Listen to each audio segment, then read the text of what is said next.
இல்ல நான் தெரியாம தான் கேக்குறேன். கூத்தாடினா என்ன கேவலமான ஒரு பேரா? ஏதோ கெட்ட வார்த்தையா?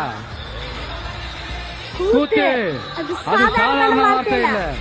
ஏன்னா கூத்து சத்தியத்தை பேசும், சாத்தியத்தை பேசும், கொள்கையை பேசும், கோட்பாட்டை பேசும், சோகத்தை பேசும், சோகத்தை பேசும், அரசியலை பேசும், அறிவியலை பேசும், நல்லதை பேசும், உள்ளதை பேசும், உண்மையை பேசும், உணர்வோட பேசும். இது எல்லாத்தையும் கொஞ்சம் கூட சோர்வு இல்லாம கொண்டாட்டமா பேசும். மூஞ்சி சரியில்லை, ஆளு சரியில்லை, அழகு சரியில்லை, முடி சரியில்லை, நட சரியில்லை, உட சரியில்லைன்னுக்கிட்டு இப்படி எல்லாம் அசிங்கப்படுத்தினாங்க, அவமானப்படுத்தினாங்க.